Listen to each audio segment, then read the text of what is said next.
Right. So you're not really going to see much of the sort of face-on stuff we saw in terms of the shoulder tilting, all that kind of stuff, but you seem to understand that now and you're getting that, okay? Yeah. This left-hand one now, you're before. Club's going quite steep, so you can sort of see there that arm's already moving across there. Left arm very, very high across your shoulders. I mean, we want to see the arm a bit more kind of on line with that shoulder. Yours is quite high up there, okay? Yeah. This one here now, you kind of went in there, club down first, and then your feet were sort of setting.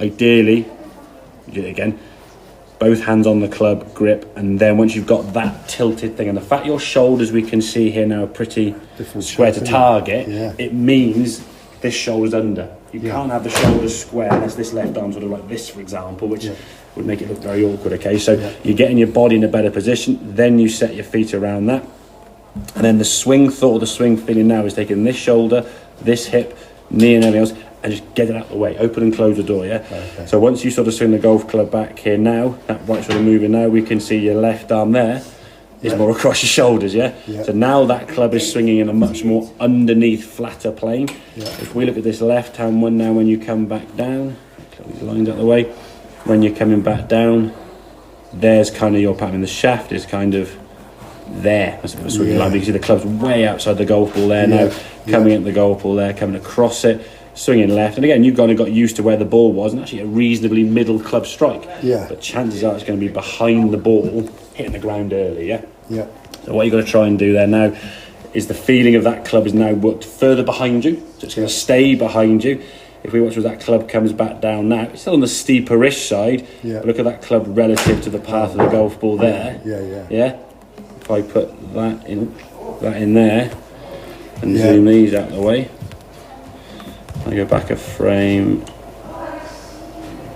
there.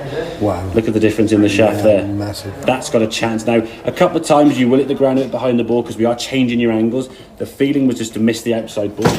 Once you've kind of got that feeling of where that club's coming from, a couple of times you actually did what we'd want you to try and do. Now, I think for the next couple of sessions in terms of practice, just work on missing the outside ball, getting that club working behind you. I don't really mind at the moment now if you hit the mat a bit early, because if you're coming in fairly shallow, it's not going to kill you.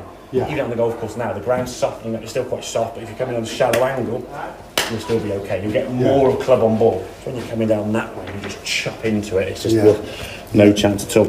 And then when the club then swings through, your follow through is kind of what it would normally be, okay? But the sensation that club is working more on the inside, working shallow, and again, like I say, it's still on the steeper-ish side, okay? So it just shows we are dropping my arms down. No, it's just the fact it's just you're still a little bit kind of up here as opposed to being around there, okay? A little bit more turn of the body. So practice with that club on the wall there, just to get the feeling of where that club's going to come from, okay? Because, and again, then we said it's relearning where the golf ball is relative to you, Because when you first made that change and the club was swinging kind of in here, the first 4 or 5 shots were like showing off the hosel, You just couldn't find the sweet spot, okay? Then with a bit of feeling drill based on miss the outside ball, you're flushing it, Then we took the ball away, you kind of went back in between that path and this path on the right hand side.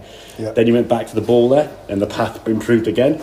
Took the ball away, and you were in between the way you want to be, and then the old shot swing there. So it's just, it shows that change is happening, and we just got to try and move it gradually, bit by bit by bit. So the club is working down a bit shallower this way. In time, we want that club sort of coming from more sort of right elbow, right bicep. So about this position now, it'd be coming a bit more kind of on that angle. But that's down the line, next 2 or 3 sessions. Okay, it'll take a little bit of getting used to. Okay. But yeah, if you can kind of work on the takeaway, right side turns out the way, get that club working behind you and flatter, just gives you a much more efficient way to swing the golf club, and then you can then relearn where that ball is. Otherwise, there's a decent swing to be fair. Club coming the golf ball there now, you see a lovely strike on the ball. Obviously when the ball is there, you hit it and he goes, where's the ball gone? He still thinks the ball's there because that ball's still there. So you won't get any visuals as such, but you'll get a feel off the club face. And anyone, to be fair, you hit the middle of the club face, you know what that feels like, don't you? You can get the feedback from that enough. So okay, so work on that. Cool. If the weather improves, we'll try and get the assessment of the golf course next couple of weeks maybe, when the weather's hopefully better. Whenever that's going to be.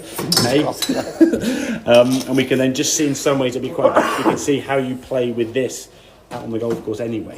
So there'll be some things to work on. Okay, makes sense? Perfect. Excellent, good Brilliant. stuff.